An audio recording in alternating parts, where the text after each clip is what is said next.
La tabla periódica es una herramienta fundamental en química. En este video veremos cómo se construyó y cómo se llegó a la forma en la que la utilizamos actualmente. A lo largo del siglo XIX se descubre una gran cantidad de nuevos elementos. Su número se triplica con respecto a los que se conocían a fines del siglo XVIII, haciendo muy difícil su estudio. Como consecuencia, se hace necesario encontrar una forma de clasificarlos. A mediados del siglo XIX, el modelo atómico vigente era el de John Dalton, que propone la existencia de átomos indivisibles e inalterables. Los químicos ya habían puesto en evidencia que algunos elementos tenían comportamientos químicos similares. También se había logrado determinar las masas atómicas relativas de los elementos, tomando como referencia el hidrógeno, al que se le asignó el valor 1. En 1860, Cannizzaro presenta los resultados de sus trabajos, logrando impresionar a la comunidad científica. Uno de los que se basa en estos datos es el químico alemán Dobereiner, quien observa la existencia de tríadas, grupos de 3 elementos con propiedades similares. En cada tríada, la masa del segundo elemento era prácticamente igual al promedio de las masas de los otros dos. En 1862, el químico francés Beguier de Champ-Courtois tiene la idea de ordenar los elementos según sus masas atómicas en forma creciente.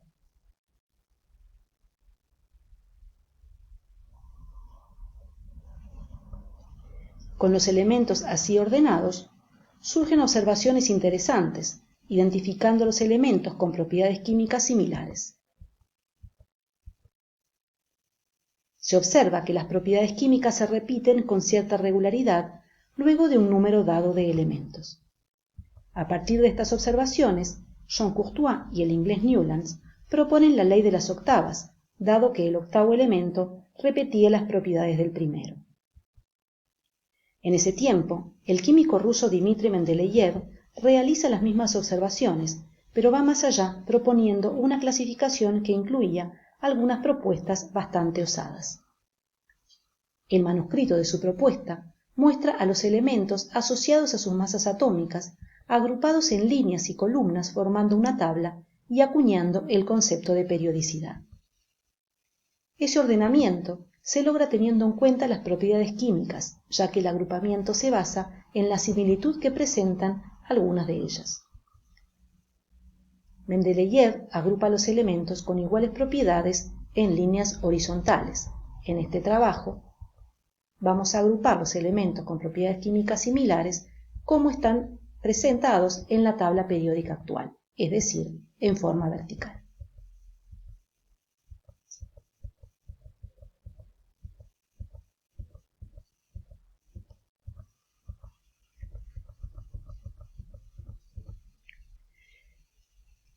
Una vez ordenados, Mendeleev observa en su tabla algunas irregularidades, como este vacío entre distintos bloques de elementos, o el bloque central donde no aparecían comportamientos particulares.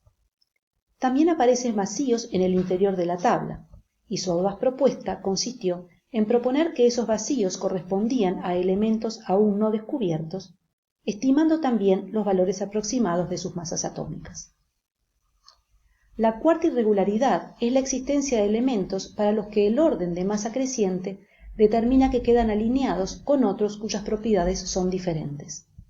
La decisión de Mendeleev con respecto a estos elementos fue invertir sus posiciones, priorizando las propiedades químicas. Otros vacíos internos fueron resueltos de la misma manera.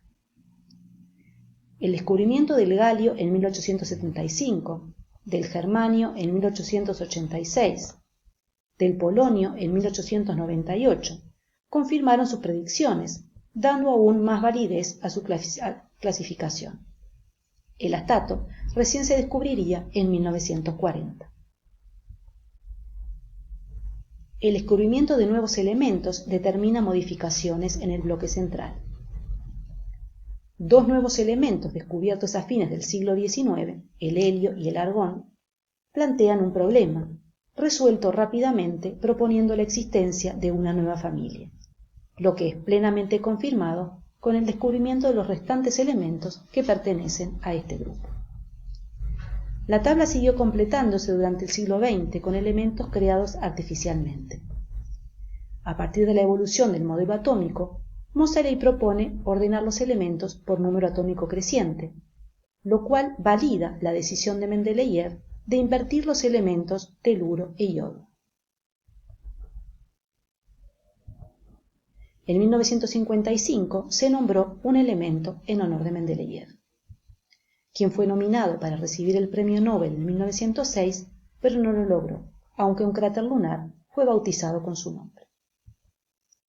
Actualmente, la tabla periódica cuenta con 118 elementos, el último de ellos, el Téneso, descubierto en 2010. La genialidad de Mendeleev fue establecer la clasificación mucho antes de que los avances en el modelo atómico aportaran los conocimientos que confirmaron el ordenamiento de los elementos propuesto por él más de 50 años antes.